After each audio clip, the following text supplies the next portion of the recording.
রোজি এখনো টেবিলের নিচে বসে এই বিপদ থেকে বের হওয়ার চেষ্টা করছে।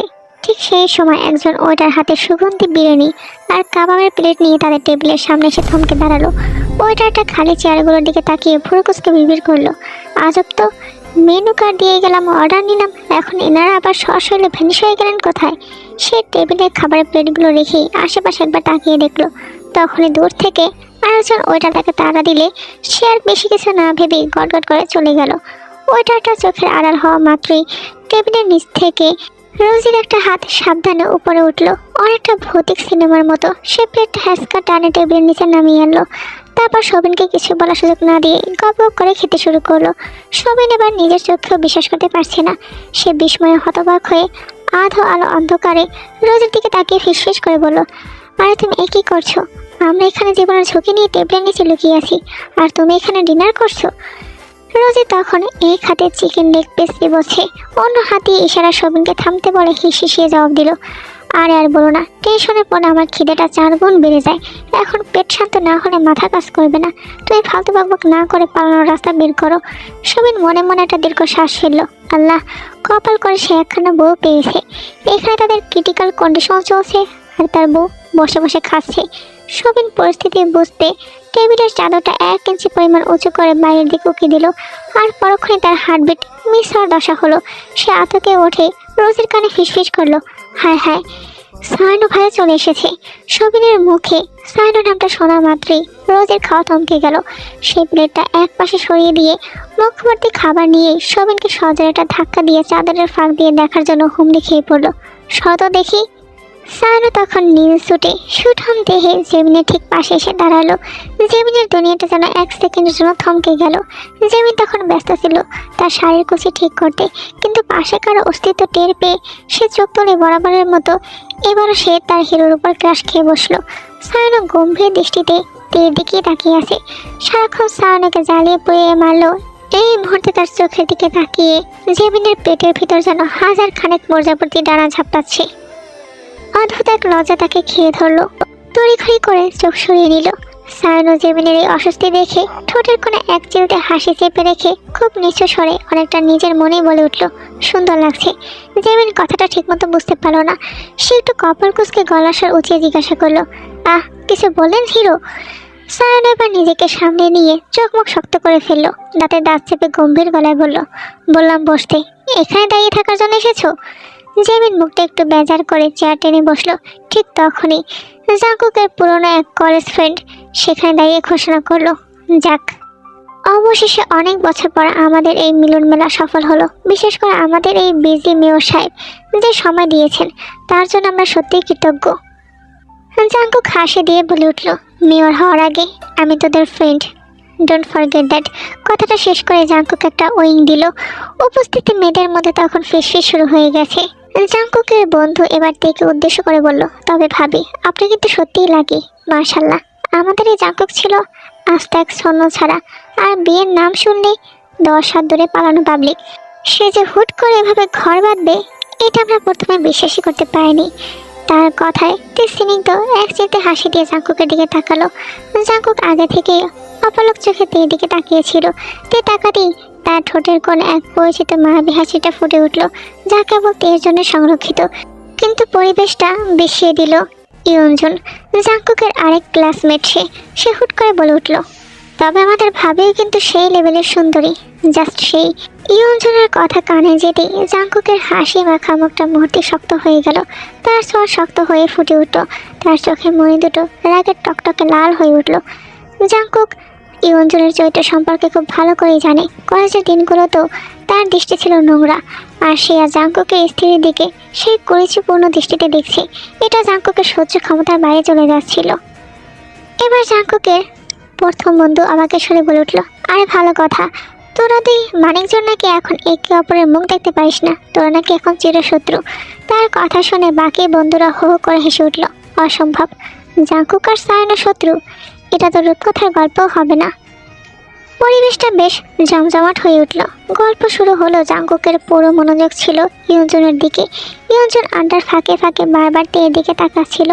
একজন পুরুষ অন্য পুরুষের চোখের ভাষা খুব ভালো করেই বোঝে, তার উপর নিজের স্ত্রীর উপর কুরুচিপূর্ণ দৃষ্টি জাঙ্কুক কিছুতেই মেনে নিতে পারে না। জাঙ্কুকের রাগের পারদ এবার সব সীমা অতিক্রম করে গেল। সে হঠাৎ চেয়ার ছেড়ে উঠে দাঁড়ালো, মুখে এক কৃত্রিম শীতল হাসি এনে ইয়ঞ্জনের কাঁধে রাখলো। জাঙ্কুকের আঙুলগুলো তখন ইয়ঞ্জনের কাঁধে গেঁথে বসেছিল। অনেকদিন তোর সাথে কথা হয় না রে ইয়ঞ্জন, চল ওই নির্জন দিকটায় গিয়ে একটু পুরনো স্মৃতি মনে করি। কথাটা বলি ইয়ঞ্জন কিছু না বুঝে ওঠার আগেই জাঙ্কুক এক প্রকার টেনে হিঁচড়ে তাকে বাগান সাইডের অন্ধকারের দিকে নিয়ে গেল। তুই ওইদিকে অবাক হয়ে তাকিয়ে রইল। অন্যদিকে, আরে আসতে যাও, আমার সাইডে পা দিচ্ছ কেন? রোজি হিসিয়ে উঠল। উফ, আসতেই তো যাচ্ছি, তুমি এভাবে ধাক্কাচ্ছ কেন? সবিনের কপালে তখন বিন্দু বিন্দু ঘাম। কিছুটা পথ হামা করে দিয়ে যাওয়ার পর রোজি হঠাৎ থামলো। সে সামনের একটা খালি টেবিলে ইশারা করে ফিসফিস করে বুদ্ধি দিল, ওই দেখো পাশের টেবিলে ভাইয়েরা, আমরা এখন এই টেবিল থেকে সামনের ওই টেবিলটা নিচে ঢুকবো, তারপর সেখান থেকে এক দৌড়, বুঝলে? সবিন মাথা নেড়ে সায় দিল, কিন্তু টেনশনে আর অন্ধকারের চোটে সে দিকভ্রান্ত হয়ে পড়ল। সামনের টেবিলের বদলে সে ভুল করে সোজা ঢুকে পড়লো জাঙ্কুকের টেবিলের নিচে, তাও ঠিক জেমিনের পা বরাবর। জেমিন পায়ে কারো হাতে স্পর্শ লাগতেই সে ভূত দেখার মতো চিৎকার দিয়ে এক লাফে চেয়ারের উপর উঠে দাঁড়ালো। লা হাওলা ওয়ালা কুওয়াতা ইল্লা বিল্লাহ। জেমিনের চিৎকারে পুরো টেবিল জুড়ে হইচই পড়ে গেল। বন্ধুরা সবাই হাঁ করে জেমিনের দিকে তাকিয়ে। আর এই গোলমালের সুযোগে রোজি টেবিলের নিচ থেকে বের হয়ে পেছনের ঝোপঝাড় দিয়ে এক দৌড় রেস্টুরেন্টের বাইরে চলে গেল। বাইরে গিয়ে হাঁপাতে হাঁপাতে বিড়বিড় করলো, সরি সবিন, বেঁচে থাকলে ইনশাল্লাহ আবার দেখা হবে, এখন আমার পালানোই ফরজ। ওইদিকে রেস্টুরেন্টের ভেতরে টেবিলের নিচ থেকে কুচো হয়ে সবিন বের হয়ে আসতি জেমিন আর সায়নো পাথরের মতো জমে গেল। জেমিন চিৎকার করে উঠল, সবিন ভাই তুমি এখানে? সবিনের তখন ইচ্ছে করছে মাটির নিচে ঢুকে যেতে। সে কোনো মতে দাঁত বের করে একটা কাঁচো মাচো হাসি দিয়ে বলল, আরে আপনারা এখানে? কি কোএক্সিডেন্স! আসলে আমি ভাবলাম আজ ডিনারটা বাইরে করা যাক, তাই এখানে এলাম আর কি। তা বুঝলাম, কিন্তু ডিনার কি এখন টেবিলের নিচে পরিবেশন করা হচ্ছে নাকি? জেমি সন্দেহিনী চোখে জেরা করলো। আমার ঠিক সেম প্রশ্ন। পেছন থেকে জাঙ্কুকের বজ্র কণ্ঠ শুনে সবিনের আত্মা খাঁচা ছাড়া হওয়ার উপক্রম। জাঙ্কুক ফিরে এসেছে, তার পেছনে ইয়ঞ্জনও আছে, কিন্তু ইয়ঞ্জনের অবস্থা দেখে সবার চোখ ছানা পড়া। জাঙ্কুকের একটা বন্ধু অবাক হয়ে জিজ্ঞাসা করলো, কী রে ইয়ঞ্জন, তোর মুখ দিয়ে রক্ত বেরোচ্ছে কেন? কি হয়েছে তোর? জাঙ্কুক ঠোঁটের কোণে এক চিলতে শীতল হাসি ছড়িয়ে নিলিপ্ত গলায় বলল, আরে তেমন কিছু না, বেচারা আমার সাথে গল্প করছিল, হঠাৎ হোঁচটকে পড়ে গিয়ে ব্যথা পেল, তাই না রে ইয়ঞ্জন? জাঙ্কুক শেষ কথাটা ইয়ঞ্জনের দিকে তাকিয়ে এমন এক গম্ভীর স্বরে বলল যে ইয়ঞ্জন যন্ত্রণায় কুকড়ে গিয়েও যান্ত্রিকভাবে মাথা নাড়ালো। সে আর কোনো কথা বলল না, চুপচাপ এক কোণে মাথা নিচু করে বসে রইল। এই দৃশ্য দেখে সায়নো ব্যাখ্যা আসে। সে ঠিক ভালো করে বুঝতে পারছে আসল কাহিনী। জাঙ্কুক এবার সবিনের দিকে তাকিয়ে ঠান্ডা গলায় প্রশ্ন করলো, টেবিলের নিচে কী করছিলি? তারপরে শুনছি, আপাতত বস। সবিন কাঁদো কাঁদো চেহারা নিয়ে সায়নের পাশে গিয়ে বসলো, কিন্তু জেমিনের দিকে তাকিয়ে সে ভয় পায়। শয়তান মেয়েটা এভাবে হাসছে মানে নির্ঘাত কোনো গণ্ডগোল আছে। অপরদিকে জেমিন যা বোঝার বুঝে গেছে, মনে মনে একটা শয়তানি প্ল্যান করে হাসছে সে। আড্ডার মোড় আবার ঘুরলো। ইয়ঞ্জন এখন তেয়ের দিকে তাকানো তো দূরে থাক, সে নিচের দিকে তাকিয়ে বিড়বিড় করে তওবা করছে। কিন্তু এবার জেমিনের রক্তচাপ বাড়তে শুরু করলো অন্য কারণে। তাদের মধ্যে একটা মেয়ে বারবার সায়নের দিকে ঝুঁকে পড়ছে, গায়ের উপর ঢলে পড়ার চেষ্টা করছে। জেমিন অনেকক্ষণ ধরে বিষয়টা লক্ষ্য করছিল। তার শাড়ির আঁচলটা সে হাতের মুঠো শক্ত করে চেপে ধরলো। তার হিরোর পাশে অন্য কাউকে এভাবে সে কিছুতেই মেনে নিতে পারছে না। জেমিন এতক্ষণ ধরে তাতে দাঁত চেপে সহ্য করছিল, কিন্তু যখনই সেই মেয়েটি সায়নের হাতের উপর নিজে হাত রাখার চেষ্টা করলো, জেমিনের ধৈর্যের বাধা 1 সেকেন্ডের মধ্যে চুরমার হয়ে গেল। সে কোনো বিচার বিবেচনা না করে সে বাঘিনীর মতো ঝাঁপিয়ে পড়ে মেয়েটার হাতে এক কামড় বসিয়ে দিল। মেয়েটা এক চিৎকার করে উঠল। মেয়েটার গগন বিদায়ী চিৎকারে পুরো রেস্টুরেন্টের মানুষের খাওয়া বন্ধ হয়ে গেল। বন্ধুদের মধ্যে হট্টগোল পড়ে গেল। সায়ন হতভম্ব হয়ে জেমিনকে টেনে সরানোর চেষ্টা করছে, আর জাঙ্কুকের বন্ধু হাসতে হাসতে মেয়েটাকে টেনে ধরে বাঁচানোর চেষ্টা করছে।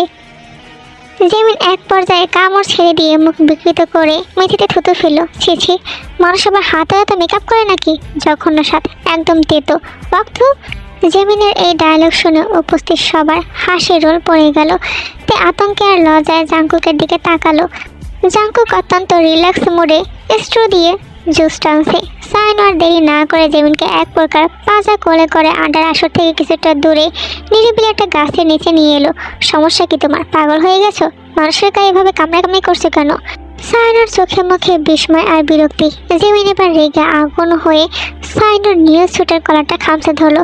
তার চোখ দিয়ে যেন আগুন ঝরছে। হে লিসেন মিস্টার হিরো, আমি আমার জিনিস অন্য কাউকে টাচ করতে দিতে একদমই পছন্দ করি না, আন্ডারস্ট্যান্ড? সেটা যেই হোক না কেন। জেমিনকে এভাবে অধিকার খাটাতে দেখে সায়না বাঁকা আসে। সে আলতো করে জেমিনের হাতটা নিজের কলার থেকে সরিয়ে বলে উঠল, আমি সায়না মির্জা, আমার উপর শুধু তারই অধিকার থাকবে যাকে আমি অনুমতি দেব। রাস্তার ওই লুতুপুতু টাইপ মেয়েদের কোনো চান্স নেই। জেমিন ভুরুকুসকে প্রশ্ন করলো, তবে কার অধিকার আছে? সায়না এবার আরও ঝুঁকে এসে বাঁকা আসলো, তুমি এখনও বুঝতে পারোনি? খেয়াল করে দেখো, মেয়েটা কি আমায় একেবারের জন্য ছুতে পেয়েছে? সে বারবার আমার গায়ে হেলে পড়তে চেয়েও ব্যর্থ হয়নি বারবার। আমি কি কৌশলে বারবার সরে যায়নি? তবে কে আমার সাথে সফল হয়েছে বলো তো? জেমিন কিছুক্ষণ ফ্যাল করে তাকিয়ে রইল। তার মাথায় সব জটিল সমীকরণ ঢুকছে না। সে পুনরায় রেগে চেঁচিয়ে উঠল, সোজা ভাষায় বলুন তো। সায়না জেমিনের কপালে একটা হালকা টোকা দিয়ে বলে উঠল, তুমি এখন বুঝবে না মেন্টাল, সময় হলে ঠিকই বুঝিয়ে দেবো। কথাটা বলে সায়না গট করে হাঁটতে শুরু করলো। জেমিন পিছন থেকে চিৎকার করে উঠল, আরে হিরো, কথা শেষ করে যাচ্ছেন কোথায়? বুঝিয়ে বলুন না, কার অধিকার, আমার নাকি অন্য কারো? সায়না পিছনে ফিরে তাকালো না, শুধু তার ঠোঁটের কোণে লেগে রইল এক অদ্ভুত তৃপ্তির হাসি। হ্যান্ডসাম মেয়র, আপনি আমার দেখা এক অসাধারণ চরিত্রের মানুষ। আপনার কথা যতই বলি ততই যেন কম হয়ে যায়। এই যে আপনি আমাকে নির্দয়ভাবে রিজেক্ট করে দিলেন, আমার তো উচিত ছিল আপনার উপর পাহাড় সমান অভিমান নিয়ে রেগে থাকা, তাই না? কিন্তু পারছি না, আমি আপনার উপর বিন্দু মাত্র রেগে থাকতে পারছি না। মহান আল্লাহ আমাকে সেই ক্ষমতাটুকু দেননি। তবে কোনোদিন যদি আপনাকে খুব কাছে পাই, আমার প্রথম কাজ হবে আপনাকে 2 হাত দিয়ে ইচ্ছা মতো মারা। কেন আপনি আমার মতো এক নিষ্পাপ মেয়ের মনের জমিনে নিজের প্রেমের বীজ বুনে দিলেন? কেন আমায় বাধ্য করলেন আপনার ওই ব্যক্তিত্বের মায়াজালে বন্দী হতে? জাঙ্কুক এতক্ষণ তে সেই ডায়েরিটা পড়ছিল, যা জাঙ্কুক বিয়ের দিন তে রুমে পেয়েছিল।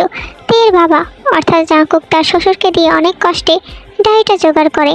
ডায়েরিটা পেয়ে জাঙ্কুক আহ্লাদে গদগদ হয়ে তার শ্বশুরকে জড়িয়ে ধরে চুমুও খেতে চায়, কিন্তু তার শ্বশুর তাকে রিজেক্ট করে। জাঙ্কুক বুঝে ওঠে না এই বাবা মেয়ে কেন শুধু তার চুমু রিজেক্ট করে। ডায়েরি পড়তে এক পর্যায়ে এসে জাঙ্কুক নিজের অজান্তেই একটু হাসলো। তের এই মিষ্টি অভিমান যেন তার হৃৎপিণ্ডে আলতো করে শুষড়িয়ে দিচ্ছে। সে পড়তে থাকলো, 17 ডিসেম্বর 2025। আজ ঠিক 1 মাস পর আপনাকে নিয়ে আবার লিখতে বসলাম। মাঝে ভার্সিটিতে পড়া আর অ্যাসাইনমেন্টের চাপে কলম ধরার সুযোগই হয়নি। তবে কেন লিখছি জানেন? আমি বড্ড অস্থির স্বভাবের একটা মেয়ে। মনের ভিতরে এই অবাধ্য কথাগুলো যতক্ষণ না কারো কাছে উগড়ে দিচ্ছি ততক্ষণ ভেতরটা খাঁচাবন্দি পাখির মতো ছটফট করে। কিন্তু এমন বিশ্বস্ত কাউকে তো খুঁজে পাই না যার কাছে এই গভীর গোপন অনুরাগের কথা বলা যায়। তাই আপনার নামই পাতায় লিখে নিজেকে হালকা করছি। আপনাকে ভালোবেসেছি যে আজ প্রায় দীর্ঘ 3টা বছর হয়ে গেল। 3 বছর! জাঙ্কুক পড়ার গতি থামিয়ে কয়েক সেকেন্ডের জন্য থমকে গেল। তার কপাল কুঁচকে উঠল একরাশ বিস্ময়ে। 3 বছর মানে তের সাথে তো তার বিয়ে হয়েছে মাত্র অল্প কিছু সময়। তবে কি তে তাকে অনেক আগে থেকেই চেনে? জাঙ্কুক এক বুক কৌতূহল আর অদ্ভুত এক শিহরণ নিয়ে পরের পাতা উল্টালো। তার নিঃশ্বাস যেন ভারী হয়ে আসছে। কিন্তু এখন আমার অনুভূতি আপনার জন্য ঠিক আগের মতোই অটল, একটু মরচে পড়েনি তাতে। তবে আফসোস, আপনি এটাই জানেন না যে এই পৃথিবীতে তে বলে কোনো সাধারণ মেয়ের অস্তিত্ব আছে। আমি প্রথম যাকে ভালোবেসেছি সে আজকের প্রভাবশালী মেয়র জীবন জাঙ্কুক না, সে ছিল শুধুই এক যুবক। সময়টা ছিল আপনার ইলেকশনের আগের উত্তর দিনগুলো। আপনি যখন দিনরাত এক করে ভোট প্রচারের কাজে ব্যস্ত ছিলেন। ভাগ্যক্রমে ওই দিন আমিও রিক্সা করে কলেজ থেকে ফিরছিলাম। হঠাৎ রাস্তার মোড়ে একদল বখাটে ছেলে আমার রিক্সা থামিয়ে ঝামেলা শুরু করে। অসভ্যতা তখন চরম পর্যায়ে যাচ্ছিল। ঠিক তখন আপনি বীরের মতো জনস্রোত ঠেলে চলে আসেন। মূর্তির দৃশ্যপট বদলে দিলেন আপনি। ওই দিন আমি আপনার সুঠম দেহের চেয়েও বেশি মুগ্ধ হয়েছিলাম আপনার চোখে মুখে ফুটে ওঠা সেই ন্যায়পরায়ণ অগ্নিরূপে। এক অসম্ভব সুদর্শন পুরুষ আপনি। যেমন আপনার রূপ তেমন আপনার ব্যক্তিত্ব। তবে কেউ যদি আজ আমাকে জিজ্ঞাসা করে আমি আপনার প্রেমে ঠিক কেন পড়েছি, তবে আমি বলবো আমি তার রূপ, ক্ষমতা কিংবা অর্থের প্রেমে পড়িনি। তা তো পৃথিবীর অনেকেই আছে, কিন্তু আমি পড়েছি তার চরিত্রের প্রেমে, তার সেই দৃষ্টির প্রেমে। যা শুধু তার বউয়ের জন্য সে হেফাজত করেছে। সেদিন আপনি আমাকে এত বড় একটা বিপদ থেকে বাঁচিয়েছিলেন ঠিকই, কিন্তু আশ্চর্যের বিষয় হলো একবারের জন্য আপনার অবাধ্য দৃষ্টি আমার দিকে আসেনি। আপনার সাথে তো অনেক ছেলে ছিল, কই তারা তো পায়নি আপনার মতো ওভাবে দৃষ্টি হেফাজত করতে। সেদিনই প্রথম আমার মনে আপনার জন্য এক শুদ্ধ ভালো লাগার সৃষ্টি হয়। তারপর থেকে আমি আপনাকে পর্যবেক্ষণ করা শুরু করি। অবাক হয়ে দেখতাম ভোট প্রচারের সেই হট্টগোলের মাঝেও আপনি একেবারের জন্য কোনো মেয়ের সাথে অপ্রয়োজনীয় কথা বলেননি কিংবা কোনো মেলামেশা করেননি। প্রবীণদের সাথে আপনার সেই বিনম্র ব্যবহার, সব কিছু এত সুরক্ষভাবে সামলানোর ক্ষমতা সবই ছিল দেখার মতো। আপনার মতো এমন দায়িত্ববান পুরুষ তো প্রতিটি মেয়ে তার জীবনসঙ্গী হিসাবে কামনা করে। আমি না চাইতেও প্রতিদিন নতুন করে আপনার প্রেমে পড়তে বাধ্য হয়েছি। আপনার ওই ইম্পাত দৃঢ় ব্যক্তিত্বের কাছে হার মানতে বাধ্য হয়েছি। প্রতিটা দিন, প্রতিটি মোনাজাতে আমি শুধু আপনার সফলতাই কামনা করেছি, কারণ সমাজের জন্য আপনার মতো মানুষের বড্ড প্রয়োজন। তবে আমি বোধহয় একটু বেশিই লোভী প্রকৃতির মেয়ে, তাই মোনাজাতের শেষ অংশে গিয়ে আপনাকে একান্ত এবং শুধুমাত্র আমার করে চেয়েছি। আজও চেয়ে যাচ্ছি। আপনি আমাকে রিজেক্ট করেছেন তো কী হয়েছে? আল্লাহ চাইলে কি না হয়, ইনশাল্লাহ একদিন না একদিন আমি আপনাকে পাবই। পরিশেষে একটাই কথা বলবো মেয়র সাহেব, ভালোবাসি, ভীষণ ভালোবাসি আপনাকে। ডায়েরির শেষ লাইনটা পড়া শেষ হতে জাঙ্কুকের বুকের ভেতরটা এক তীব্র মোচড় দিয়ে উঠল। সে ডায়েরিটা বন্ধ করে নিজের বুকের সাথে শক্ত করে চেপে ধরল। জাঙ্কুকের নিজের অজান্তেই তার তপ্ত চোখের কোণ বেয়ে এক ফোঁটা জল গড়িয়ে পড়ল ডায়েরির উপর। যে জাঙ্কুক কঠিন পরিস্থিতিতেও কখনো বিচলিত হয়নি, আস্তে ডায়েরির কয়েকটা পৃষ্ঠা সামনে যেন এক অসহায় বালক হয়ে উঠল সে। এই চোখের পানি দুর্বল নয়, বরং এক অদ্ভুত প্রাপ্তি আর কৃতজ্ঞতার। জাঙ্কুক মনে করতে থাকে সেই দিনটার কথা, যখন সে প্রথম থেকে তার বোনের সাথে বাগানে দেখে। একটা কাজে বের হচ্ছিল সে, কিন্তু হঠাৎ কিছু একটা পড়ে যাওয়ার শব্দে শিখে দিকে তাকায়। তাদের বাগানের যে ভদ্র মহিলা দেখাশোনা করেন তিনি পা পিছলে পড়ে যায়। তে অস্থির হয়ে তাকে নিচে থেকে ওঠায়। মহিলার গায়ে সকল জামা তেল সুন্দর সাদা জামায় লেগে যাচ্ছিল, কিন্তু তাতে তার কোনো হুঁশ নেই। সে ব্যস্ত মহিলাটাকে নিয়ে। জাঙ্কুকের মনে এক তীব্র ভালো লাগার সৃষ্টি হয়। তবে জাঙ্কুক বেশ অবাকই হয়েছিল তার মনে হঠাৎ এই অনুভূতির জন্য। আর কেনই বা তার চোখ দুটো আজ অবদ্ধ হলো।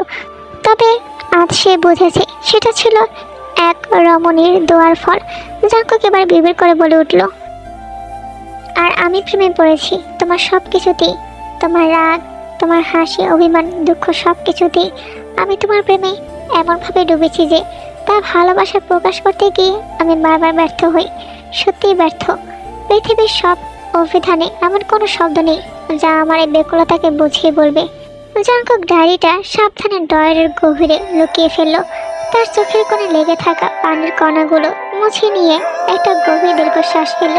ঠিক সেই মুহূর্তে নিচে বাগানের দিক থেকে মায়াবী ডাক ভেসে এলো, মেয়র সাহেব। জাঙ্কুক দ্রুত পায়ে বেলকুনির দিকে গিয়ে দাঁড়ালো। রেনিকে দু হাতে ভর দিয়ে নিচের দিকে তাকাতেই দেখলো তে দাঁড়িয়ে আছে। জাঙ্কুক নিচের দিকে তাকিয়ে ঠোঁটের কোণে প্রশান্তের হাসি ফুটিয়ে বলল, জি বিবি সাহেবা, হুকুম করুন। তে খিলখিল করে হেসে উঠল। সে হাত উঠিয়ে বাগানের এক কোণ দেখিয়ে বলল, একটু নিচে আসুন না, দেখুন কি সুন্দর ফুল ফুটেছে আজ। লাল গোলাপগুলো তো জাস্ট ওয়াও, অসাধারণ লাগছে, তাড়াতাড়ি আসুন। তীর এই ছোট ছোট বিষয়ে অপরিসীম আনন্দ আর ওই বাচ্চামো দেখে জাঙ্কুক মুগ্ধ হয়ে তাকিয়ে রইল। জাঙ্কুক উপর থেকে জবাব দিল, আসছি ম্যাম, মাত্র 2 মিনিট ওয়েট করুন। জাঙ্কুক নিচে নেমে বাগানে আসতে দেখলো একটু দূরে জেমিন একা একা পায়চারি করছে। জেমিনের মাথায় এখনো কান হাতে বলা সারানোর কথাগুলো ঘুরছে। জাঙ্কুক শয়তানি হাসি হেসে জেমিনের কাছে গিয়ে দাঁড়ালো। জেমিন। জাঙ্কুক খুব আদরে সয়ে ডাকলো। জেমিন এক মুহূর্ত থমকে গিয়ে সন্দিহানি চোখে জাঙ্কুকের দিকে তাকালো। কি হয়েছে? হঠাৎ একটা ঢং করে ডাকছিস কেন? নির্ঘাত কোনো মতলব আছে তোর? না, ভাবছিলাম যদি তুই আগামী কয়েক ঘন্টার জন্য আমাকে আর ডেকে একটু একা ছেড়িস, তবে তোর আর সারানোর বিয়ের ব্যাপারটা নিয়ে ভেবে দেখবো। জেমিনের চোখ দুটো মতি ছানামারা হয়ে গেল। সেজন্য নিজের কানকেও বিশ্বাস করতে পারছি না। সে খুশিতে প্রায় লাফিয়ে উঠে জাঙ্কুকের হাত চেপে ধরল। সত্যি সত্যি বলছিস ভাইয়া? জাঙ্কুক খুব দ্রুত ভদ্র ছেলের মতো মাথা নেড়ে সায় দিল। জেমিন এবার খুশিতে আত্মহারা হয়ে একটা সেলুট দিয়ে বলল, নো টেনশন বস, আগামী কয়েক ঘন্টা শুধু আমি কেন, কোনো মশামাছিকেও তোদের আশেপাশে ঘ্যান ঘ্যান করতে দেবো না। এনজয় ইয়ার টাইম বড়। কথাটা বলি জেমিন নাচতে নাচতে বাড়ির ভিতরে ঢুকে গেল। জাঙ্কুক এবার হাফ ছেড়ে বাঁচল। তে ফুল দেখতে ব্যস্ত ছিল। জাঙ্কুক গিয়ে তেকে পেছন থেকে জড়িয়ে ধরে। তে প্রথমে চমকে গেল, মুহূর্তেই বুঝে গেল তাকে জড়িয়ে ধরা ব্যক্তিটিকে। জাঙ্কুক এবার আরো জোরে জড়িয়ে ধরে তার কাঁধে মাথা রেখে অতি আবেগে বলে উঠল, ভালোবাসি বউ, ভীষণ ভালোবাসি। তুই অবাক হয়ে জাঙ্কুকের দিকে তাকাতে চায়, কিন্তু জাঙ্কুক তাকে আরো শক্ত করে ধরে রাখে। জাঙ্কুক এবার একটা কৃত্রিম হাসি দিয়ে সাথে কাশি দিয়ে সোজা হয়ে দাঁড়ালো। তার চোখের মুখে এখন এক অদ্ভুত গভীর আর সিরিয়াস ভঙ্গি। সে তের চোখের দিকে তাকিয়ে খুব নিপুণ ঢঙে বলল, একটা কথা বলি, আমি খুব গভীরভাবে ভেবে দেখেছি বে, বুঝলে? কি ভেবেছেন? কি হয়েছে বলুন তো? না মানে, আমার মতো একজন হ্যান্ডসাম হাজবেন্ড পেয়ে তুমি রাতে শান্তিতে ঘুমাও কি করে? তোমার ভয় করে না যে আমাকে যদি কেউ মাঝ রাতে কিডন্যাপ করে নিয়ে যায়? তে কয়েক সেকেন্ডের জন্য স্তব্ধ হয়ে হা করে তাকিয়ে রইল। তার মেয়র সাহেবের এমন ঢং দেখে সে আর হাসি চেপে ধরে রাখতে পারলো না। খিলখিল করে হেসে উঠে জাঙ্কুকের বাহুতে একটা বাড়ি দিয়ে বলে উঠল, হায় রে আমার ঢঙ্গি মেয়র, আপনাকে তো বেস্ট ঢঙ্গির অ্যাওয়ার্ড দেওয়া উচিত। জাঙ্কুক এবার অট্ট হাসিতে ফেটে পড়লো। তেকে পাকড়াও করতে হাত বাড়ালো, কিন্তু তে চট করে পিছিয়ে গিয়ে এক চিতে দুষ্ট হাসি দিয়ে দৌড় দিল। জাঙ্কুক কোন আছরবান্দা, সে হাসতে হাসতে তের পেছন নিল এবং বাগানের এক কোণে গিয়ে টপ করে তের হাত ধরে নিজের একদম কাছে টেনে নিল।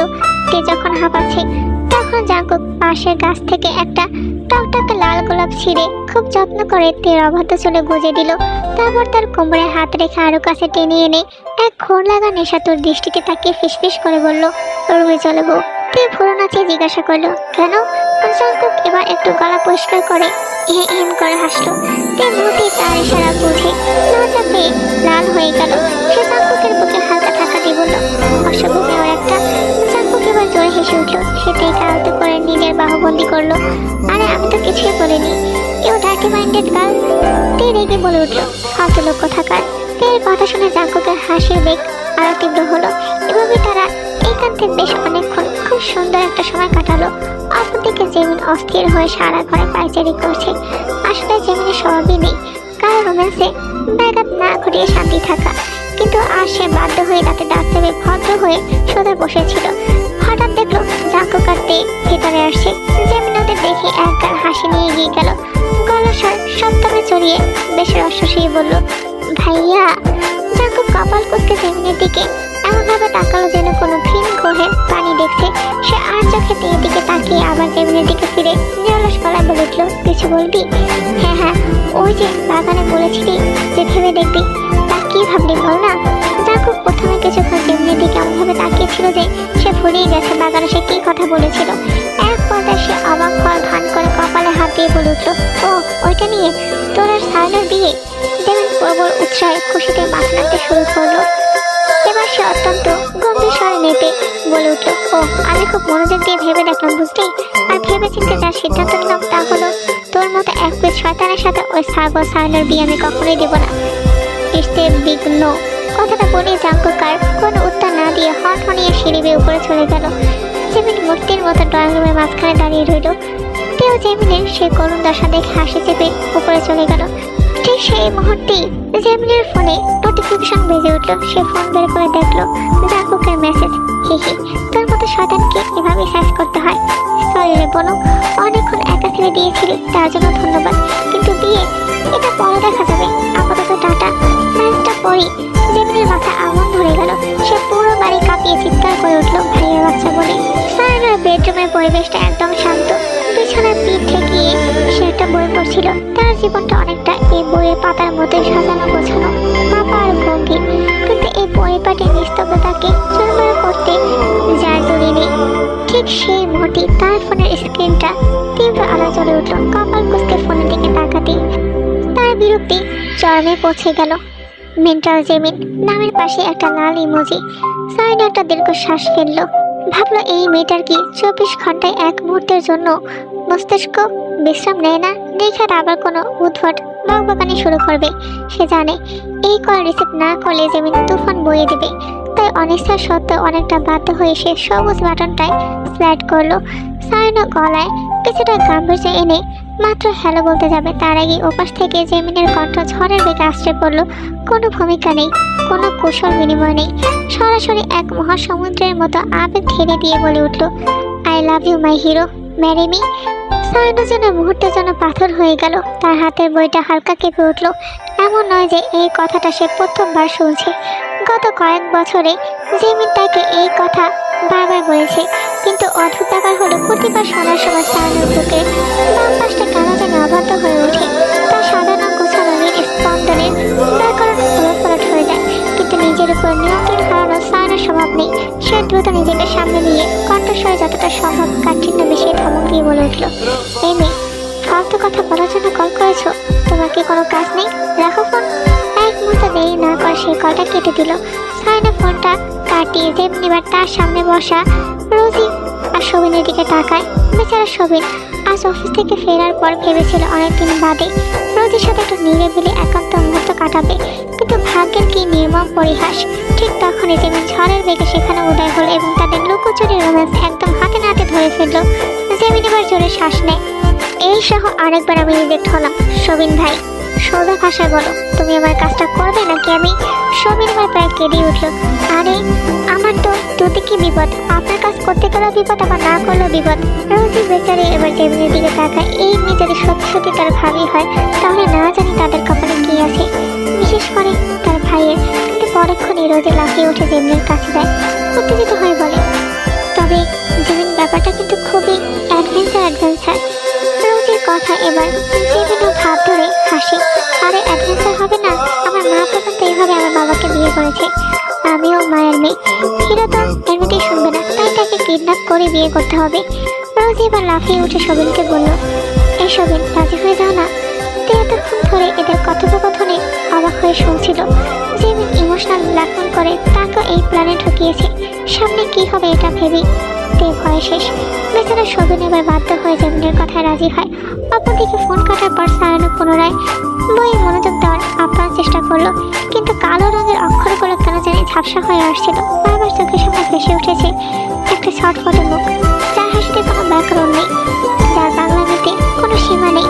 যেমনি সে আসমিক প্রস্তাবটা সায়নের কানের কাছে ভুল করছে। সে দীর্ঘক্ষণ একই পাতায় আটকে থেকে শেষে বইটা সরিয়ে রাখলো। পেছনে আর মনে এলিয়ে করে সে ছাদের দিকে তাকিয়ে রইল। কেন জানি না যেমনি সোজা সাপটা অবাধ প্রস্তাবগুলো শুনতে তার বাড়ি থেকে বিরক্ত লাগলো। বুকের ভেতর এক ধরনের নিষিদ্ধ প্রশান্তি খেয়ে যায়। সায়ন এবার হাত বাড়িয়ে পাশ থেকে বইটা তুলে নিয়ে নিজের মুখের উপর চাপা দিল। বইয়ের পাতার আড়ালে সায়নের ঠোঁটের কোণে এক চিলতে মায়াবী হাসি ফুটে উঠল। সে খুব নিচে সরে অনেকটা নিজের হৃদয়ের গোপনে বিড়বিড় করে বলে উঠল, ফাজিল মেয়ে একটা। পরের দিন সকালে রোদ জানলার পর্দা ভেদ করে এসে পড়ছে সায়নের চোখের উপর। তপ্ত রোদে মানুষের ঘুম ভেঙে যাওয়ার কথা, কিন্তু সায়না যেন আজ কোন এক ভিন গ্রহের ঘুমে মগ্ন। তার শরীরটা চেয়ারে একদম নিস্তেজ হয়ে পড়ে আছে। বুকের ওঠানামা এতই ধীর যে মনে হচ্ছে প্রাণহীন কোনো পাথরের মূর্তি। ঠিক সেই মূর্তি দরজায় খটখট করে শব্দ করে ঝড়ের বেগে ভেতর প্রবেশ করলো তে আর জেমিন। জেমিনের চোখে মুখে রাজের উত্তেজনা আর তের কপালে চিন্তার ভাস। তারা হস্তগস্ত হয়ে সবিন আর রোজির দিকে এগিয়ে গেল। জেমিন ফিসফিসিয়ে জিজ্ঞাসা করলো, কাজ হয়েছে? রোজি এবার আগে গজগজ করতে করতে পাশে দাঁড়িয়ে থাকা সবিনের মাথার চুল মুঠো করে এক টান দিল। সবিন যন্ত্রণায় আউ করে উঠতে রোজি বেঁচে উঠল। আর কাজ তার মাথা এই সবিন কি জানি সাইকোস ওষুধ দিয়েছে। ভাইয়ের ঘুম তো ভাঙা নামে নিচ্ছে না, সে কখন থেকে ডাকছে। রোজির কথা শুনে জেমিনের কলিতে শুকিয়ে গেল। সে আতকে উঠে বলল, ঘুম ভাঙছে না মানে? কে বলছে এসব? দেখি সহায়তা সবাই। জেমিন প্রায় ঝাঁপিয়ে পড়লো সায়নের উপর।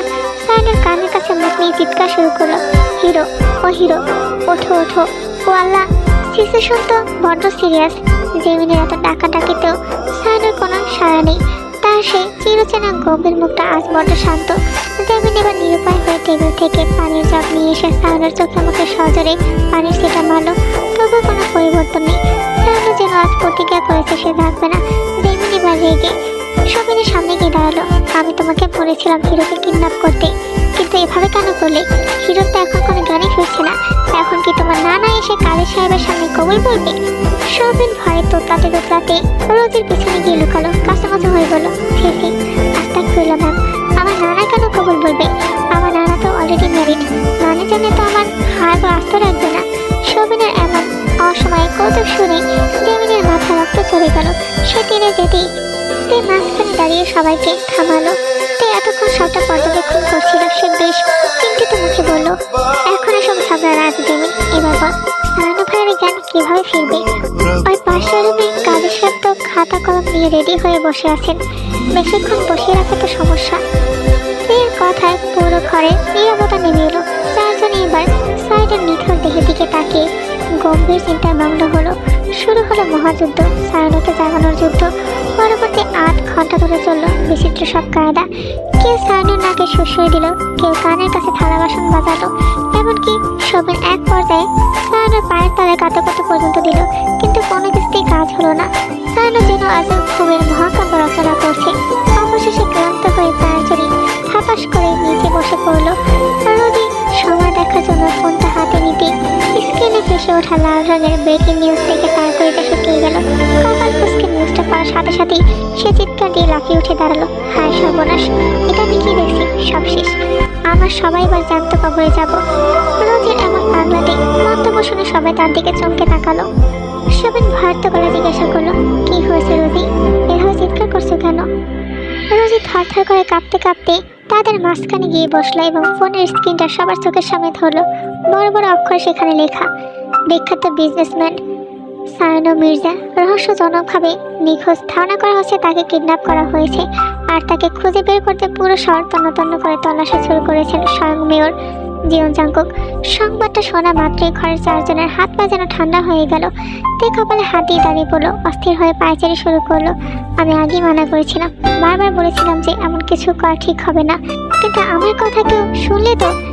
এখন যদি মেয়র সাহেব জানতে পারে যে আমরা এই কিডন্যাপের সাথে জড়িত, তবে আমাদের কারোই রক্ষে নেই। সবিন এবার আর কান্না চেপে ধরে রাখতে পারলো না। সে মেঝেতে বসে পড়ে কপাল চাপড়াতে রাখলো। আল্লাহ, আমি এত কম বয়সে মরতে চাই না। আমার তো একটা ছোট সংসার আছে। সব সব জেমিন নামের পাগলামির জন্য। সবিনের এই দোষারোপ শুনে জেমিনের মাথায় রক্ত চলে গেল। নিজের বিয়ের বারোটা এমনিতে বেজেছে, তার উপর সবিনের এই কথা সহ্য করার মতো ধৈর্য তার নেই। সে তাকে কিনমিন করে সবিনের দিকে তেড়ে গেল। টিয়া রোজি কোনো মতে জেমিনের কোমর জড়িয়ে ধরে তাকে আটকানোর চেষ্টা করলো। একে তো আমার হিরোকে উল্টোপাল্টা ঔষধ খেয়ে অচেতন করে আমার সুন্দর বিয়েটা পাঞ্চার করে দিয়েছ, তার উপর এখন সাধু সাজে আমার উপর রাগ দেখাচ্ছ। জেমিন গর্জে উঠল। জেমিনকে তেড়ে আসতে দেখে সবিন ভয়ে সাইনোর চেয়ারের পিছনে গিয়ে লুকালো। রোজি পরিস্থিতির গুরুত্ব বুঝে চিৎকার করে উঠল, আর এখন রাগ করার সময় না জেমিন, আগে ভাবার বিষয় হলো ভাইয়াকে আমরা এখন কি করব? জাংকুক ভাইয়া তো শহর চষে ফেলবে, একটু পরে হয়তো আমাদের এই ঠিকানায় পুলিশ চলে আসবে। এই কথা চারজন মুহূর্তে শান্ত হলো। গভীর চিন্তার ভাত সবার কপালে। ঠিক তখনই এর মধ্যে বের করে সমাধান দিল, একটা উপায় আছে। সাইনো ভাইকে যেখান থেকে আনা হয়েছে ঠিক সেখানে নিঃশব্দে রেখে আসতে হবে, তার মানে নিজের বাসায়। তের কথা শুনে যেমন কাঁদো কাঁদো গলায় বলে উঠল, তবে আমার বিয়ে কি হবে? আমি কি সারা জীবন সিঙ্গেলই থাকবো? তে এবার রেগে গিয়ে জেমিনকে ধমক দিল, আরে রাখ তো তোর বিয়ে, জান বাঁচলে আর 100 বার বিয়ে করতে পারবি, আগে বিপদ থেকে উদ্ধার পেতে দে। তে এবার সবাইকে নির্দেশ দিতে শুরু করলো, রোজি বাসার গেটের কাছে গিয়ে পৌঁছালে তুমি গানদের সামলাবে, তাতে কেউ বুঝতে না পারে ভিতরে কি হচ্ছে। আর সবিন ভাই, আপনি আর দেরি না করে সায়না ভাইকে গাড়িতে তোলার ব্যবস্থা করুন, সময় খুব কম। এর কথায় সবাই যেন একটু বল পেল। তারা দ্রুত ঘরের বাইরে বেরিয়ে যাবে। ঠিক তখনই কাজী সাহেব কাছামাছি হয়ে ফাইল হাতে দাঁড়িয়ে পড়লো। তিনি বিনবিন করে বলে উঠল, ম্যাম, বিয়েটা কি তবে হবে না? বিয়ে আপনি একা বসে বসে করুন, নিজের সাথে নিজে বিয়ে করে সংসার পাতন গে, যত সব ফালতু। বলি জেমিন ঝড়ের বেগে ঘর থেকে বেরিয়ে গেল। বেচারা কাজী সাহেব হা করে তাকিয়ে রইলেন। তিনি কিছুতেই বুঝতে পারলেন না এতক্ষণ হিরো হিরো বলে পাগল হওয়া মেয়েটাকে হঠাৎ তাকে এমন কথা বললো কেন। তাই লজ্জিত হয়ে কাজের কাছে জেমিনের অভদ্রতার জন্য ক্ষমা চাইল এবং দ্রুত অন্যদের অনুসরণ করে বেরিয়ে গেল। গাড়ির ভেতরে তখন নিস্তব্ধতা, কিন্তু সবার মনের ভিতরে যেন সাইক্লোন বয়ে যাচ্ছে। পিছনের সিটে সায়না এখনো নিঃশ্বাস হয়ে পড়ে আছে। হঠাৎ করেই সবিন সজোরে ব্রেক কষলো। টায়ারের খসনে একটা তীব্র শব্দ হলো। সবিন স্টারিং এ মাথা থেকে বিড়বিড় করে উঠল, ইন্না ইল্লাহ, এবার তো আমাদের জ্যান্ত কবরে যেতেই হবে। জেমিন সিট থেকে প্রায় লাফিয়ে উঠে কপাল কুঁচকে জিজ্ঞাসা করলো, কি হয়েছে? ব্রেক কষলে কেন? সবিন কাঁপা কাঁপা আঙুলে সামনের দিকে ইশারা করলো, আরে ম্যাম, সামনে যেয়ে দেখুন, স্বয়ং স্যার চেকপোস্ট বসিয়েছেন, প্রতিটি গাড়ি যেন ল্যাবরেটরিতে টেস্ট করা হয়। সবাই জানার কাজ দিয়ে উঁকি মারল। কয়েক গজ দূরে দেখা যাচ্ছে পুলিশের বিশাল বহর। জাংকুক নিজে দাঁড়িয়ে আছে রাস্তার মাঝখানে, তার পরনে কালো কোট, দুহাত পকেটে গুজে তীব্র নজরে প্রতিটি গাড়ির ভেতরে উঁকি দিচ্ছে সে। জাংকুককে এখন যে কেউ দেখে ভয়ে ছিটিয়ে যাবে। ভয়ে তের হাত পা বরফ হয়ে এলো। তারা এই মুহূর্তে লাইনের একদম শেষে, কিন্তু পালাবার কোনো পথ নেই। তে অস্পষ্ট স্বরে বলে উঠল, হায় আল্লাহ, এখন আমরা কি করব? উনি আমাদের এই অবস্থা দেখলে তো নির্ঘাত কপালে দুঃখ। রোজি হুট করে তের হাত চেপে ধরলো। আরে তে, তুমি তো মেয়রের আদরের বউ, জাকুব ভাই তোমায় কিছু বলবে না। এক কাজ করো, তুমি কি বুঝিয়ে বলো যে আমরা জাস্ট একটু ঘুরতে বেরিয়েছিলাম, দেখবে তাহলে আমরা এই যাত্রায় বেঁচে যাব। না না, অসম্ভব, আমি পারবো না, আমার বড্ড ভয় করছে, আমি আর এক মুহূর্ত এখানে থাকছি না। কথাটা বলি। তে কোনো কিছুর তোয়াক্কা না করে গায়ে দরজা খুলে নেমে দৌড় দেওয়ার জন্য পা বাড়লো। ঠিক সেই মুহূর্তে জেমিন বাস পাখির মতো সো মেরে তে হাত টেনে ধরলো। আরে দাঁড়াতো। জেমিন এবার তার মস্তিষ্ক কাঁচতে কাঁদতে শুরু করলো। সে চারপাশটা একবার দেখে নিয়ে বলল, সবিন ভাই, ওই দেখো, রাস্তার পাশে অনেকটা ঘাসের মতো নিচে জায়গা আছে, ঝোপঝাড়ও আছে। এক কাজ করো, হিরোকে এখনই গাড়ি থেকে নামিয়ে ওখানে শুয়ে দাও, তারপর পরে আমরা এসে বাকিটা সামলে নিব। জেমিনের এই অদ্ভুত প্রস্তাবে বাকি তিনজন যেন আকাশ থেকে পড়লো। তারা সমনম্বরে বলে উঠল, কি, মাথা কি একেবারেই গেছে? জেমিন তাদের কথায় কর্ণপাত করলো না। সে জেদি করায় বলল, আরে দেখোস না, আমরা লাইনের একদম পিছনে আছি। তাছাড়া গাড়িটা যদি ঝোপের আড়ালে আর একটু সাইড করে পার করো, তবে চেকপোস্ট থেকে কিছু দেখা যাবে না। তাড়াতাড়ি করো, হিরোকে নামাও। জেমিনের এই পাগলাটে যুক্তিতে প্রথমে সবাই তীব্র প্রতিবাদ জানালো। সময়ের অভাবে তারা বাধ্য হলো এই কাজ করতে। চারজন মিলে হস্তন্ত হয়ে অচেতন সাইনাকে গাড়ি থেকে বের করে রাস্তার পাশের ঘাসের উপর শুয়ে দিল, যেন কোনো এক বড় অপরাধের আলামত সরিয়ে ফেলছে তারা। সাইনাকে ঝোপের আড়ালে একরকম ঘুম করে তারা আবার গাড়িতে বসলো। সবিন কালক্ষেপ না করে গাড়ির রিভার্স গিয়ারে গিয়ে উল্টো পথে গাড়ি চালিয়ে চোখের পলকে ওখান থেকে হাওয়া হয়ে গেল। জাঙ্কুক একে একে সব গাড়ি চেক করলো। প্রতিটি ড্রাইভারের মুখ, পিছনের সিট, এমনকি দিকেও তল্লাশি করা হলো, কিন্তু সন্দেহজনক কিছুই মিলল না। জাঙ্কুকের কপালে বিরক্তির ভাঁজ গভীর হচ্ছে। সে যখন হাত ছেড়ে দিয়ে গাড়ির দিকে ফিরে যাচ্ছিল, ঠিক তখনই তার তীক্ষ্ণ নজর রাস্তার ধারের ঝোপঝাড়ের উপর আটকে পড়লো। ঝোপের আড়ালে মানুষের পায়ের মতো কিছু একটা পড়ে আছে। সে কপাল কুঁচকে ধীর পায়ে সেখানে গেল। সায়না বলে চিৎকার করে পাশে থাকা অফিসারকে ডাক দিল। দ্রুত হাতে সে অচেতন সায়নাকে ঝোপের ভেতর থেকে টেনে হিঁচড়ে বের করে আনলো। জাঙ্কুক আতঙ্কিত হয়ে সায়নার গালে কয়েকটা জোরে থাপ্পড় মারল। তারপর নিচু হয়ে তার নিঃশ্বাস চেক করলো। শরীরের উষ্ণতা স্বাভাবিক থাকলেও সে কোনোভাবেই চোখ খুলছে না। পাশে থাকা অফিসার অবাক হয়ে প্রশ্ন করলো, স্যার, সায়না স্যার এখানে এই অবস্থায় কী করছেন? ওনার কী হয়েছে? কেউ কি তাকে মারধর করেছে? জাঙ্কুক চোয়ার শক্ত করে গম্ভীর স্বরে উত্তর দিল, এখন প্রশ্ন করার সময় নয়, তাড়াতাড়ি ওকে গাড়িতে তোলার ব্যবস্থা করো আর ডাক্তারকে কল দাও। ঠিক সেই মুহূর্তে টায়ার ঘষার বিকট শব্দ করে একটা গাড়ি এসে জাঙ্কুকের পাশে এসে থামলো। জাঙ্কুক কপাল কুঁচকে সেদিকে তাকালো। গাড়ি থেকে ঝড়ের বেগে বেরিয়ে এলো জেমিন। সে প্রায় ঝাঁপিয়ে পড়লো সায়নের উপর। তার কণ্ঠে তখন বিশ্বসেরা অভিনেত্রীদের হার মানানো নাটকীয় সুর। হিরো, কি হয়েছে আপনার? আপনি এখানে কেন ভাবে পড়েছেন? ও আল্লাহ, আমার হিরোর কি হলো? জেমিনের ঠিক পিছন পিছন গাড়ি থেকে নামলো তে, রোজি আর সবিন। তারা তিনজনই হা হয়ে জেমিনের এই অতি ইনোসেন্ট অভিনয় দেখছে। তাদের মনে হলো এই মেয়েটা শুধু মেন্টাল নয়, সে আস্ত একটা দ্রুতর চিজ। কিছুক্ষণ আগেই যে সায়নাকে ঝোপে ফেলে আসার বুদ্ধি দিল, সে এখন মায়া কান্না জুড়ে দিয়েছে। জাঙ্কুক এবার সন্দেহের দৃষ্টিতে সবিনের দিকে তাকালো। সে কপাল কুঁচকে প্রশ্ন করলো, তোরা এখানে কি করছিস আর এই জায়গায় কিভাবে পৌঁছালি? সবিন ভয়ে ঢোক গেলে কাছামাছি হয়ে উত্তর দিল, আসলে স্যার, সায়নু স্যার মিসিং হওয়ার খবরটা শোনার পর থেকেই জেমিন ম্যাম ভীষণ কান্নাকাটি করছিলেন। ওনার পাগলামি তো জানেনি। সবার খুব চিন্তা হচ্ছিল, তাই আমরাও স্যারকে খুঁজতে এই পথে বের হলাম। ভাগ্যের স্যারকে পাওয়া গেল। জাঙ্কুক আর কথা না বাড়িয়ে সময় নষ্ট করতে চাইল না। সে গম্ভীর মুখে সায়নুকে নিজের গাড়িতে তুলল। তের দিকে একবার তাকে ইশারা করলো তার সাথে আসার জন্য। পুরো বহর এবার সাইরেন বাজিয়ে মেয়রের অফিসের দিকে রওনা হলো। অফিসের এসি রুমে পিন পতন নিস্তব্ধতা। সায়না সোফা হেলান দিয়ে বসে আছে। তার চোখে মুখে এখনও ঔষধের রেশ আর ক্লান্তি। জাঙ্কুক টেবিলের সাথে হেলান দিয়ে দু হাতে বুকের উপর ভাঁজ করে দাঁড়িয়ে আছে। কিছুক্ষণ আগেই ডাক্তার এসে বিশেষ ইনজেকশন দিয়ে সায়নার জ্ঞান ফিরিয়েছে। কে হতে পারে সায়না? কারা তো বড় সাহস যে আমার শহরের বুক থেকে তোকে তুলে নিয়ে যায়? জাঙ্কুকের কণ্ঠে বড় শীতল গাম্ভীর্য। সায়না সোজা হয়ে বসলো। সে দাঁত কিরমির করে বলে উঠল, কে আর হতে পারে জাঙ্কুক? আমাদের তো শত্রু একটাই, ওই কুখ্যাত মিস্টার দেলোয়ার চৌধুরী। ও ছাড়া আর কারো স্পর্ধা নেই। জাঙ্কুক মাথা নেড়ে সায় দিল, ঠিক বলেছিস, ওই শয়তানটাই এর পিছনে আছে। ওর অন্ধকার সাম্রাজ্যের পথে এখন কাটা হয়ে দাঁড়িয়েছে আমরা দুজনেই। এক্স্যাক্টলি, ও জানি তুইও রাতের ঘুম হারাম করে দিয়েছিস, তাই আগে আমাকে সরিয়ে তারপর তোকে শেষ করার শখ করছি। ঘরের এক কোণে দাঁড়িয়ে জেমিনতে রোজি আর সবিন এই দুই মহাবিচক্ষণ বন্ধুর কথোপকথন শুনছিল। বেচারা দেলোয়ার চৌধুরী কিছুই করল না, তবুও বিনা দোষে ফেসে গেল। তবে তাতে এই চারজনের কিছুই আসে যায় না, অন্তত দেলোয়ারের উপর দায় চাপিয়ে তারা এ যাত্রা বেঁচে গেছে, এটাই পরম পাওয়া। জেমিন এবার তের কানের কাছে মুখ নিয়ে ফিসফিস করে উঠল, দেখেছিস তে, এই দুজনের এখন কি গভীর বন্ধুত্ব।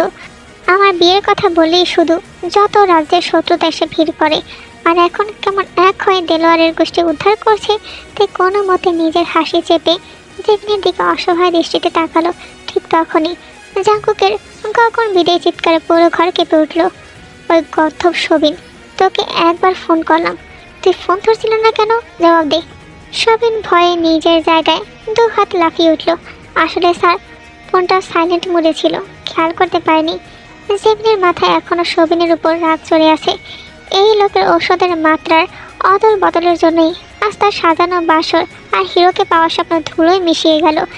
এর একটা বিহিত করা দরকার। জেমিন পা বাড়িয়ে সামনে এগিয়ে এলো, এক চিমটে শয়তানি হাসি দিয়ে বলল, ফোন ধরবে কি করে ভাইয়া? উনি তো তখন নিজের বউকে সময় দিতে ব্যস্ত ছিলেন। কথাটা শোনা মাত্রই সবিন আর রোজির হৃৎপিণ্ড যেন এক সেকেন্ডের জন্য বন্ধ হয়ে গেল।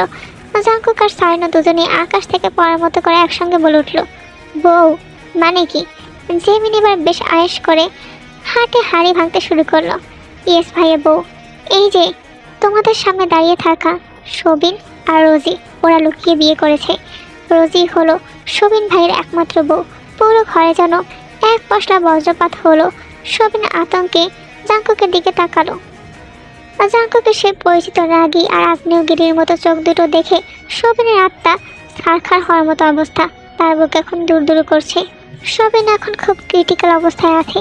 সে একবার জাঙ্কুকের আগ্নেয়গিরির তপ্ত চোখের দিকে তাকাচ্ছে, তো পরক্ষণে সাইনোর বরফ শীতল চাহনিতে জমে যাচ্ছে। দুজনের গম্ভীর আর রাগীর মুখভঙ্গি দেখে সবিনের মনে হচ্ছে আজকে তার জীবনের শেষ এপিসোড সম্প্রচারিত হতে যাচ্ছে। বেচারা মনে মনে ভাবল, এই দুই শয়তানের হাতে মার খেয়ে হাড় গুঁড়ো ভাঙার চেয়ে সম্মানের সাথে পর পারে পাড়ি জমানো অনেক ভালো। ভয়ে আর দুঃখে সেই রুমের এক পাশ থেকে ওপাশে টহল দিতে লাগলো। হুট করে তার মাথায় এক বুদ্ধি এলো। রুমের কোনায় থাকা জাঙ্কুকে সে রাজকীয় চেয়ারটা টেনে আনলো জানলার পাশে। দীর্ঘশ্বাস ছেড়ে জানলার ভারী পর্দাটা গলার মাপ মতো পেঁচিয়ে ধরলো। বিড়বিড় করে বলে উঠল, বিদায় পৃথিবী, এখানে সবিন নামের এক ভদ্র ইনোসেন্ট ছেলের কাহিনী শেষ। কিন্তু সমস্যা একটাই, ব্যক্তিটি সবিন, যার কপাল এতটাই খারাপ যে সে যে চেয়ার থেকে লাফ দিয়ে ছড়ে পড়তে চাইল, অমনি ক্যাস ক্যাস করে এক বিদ্ঘুটে শব্দ হলো।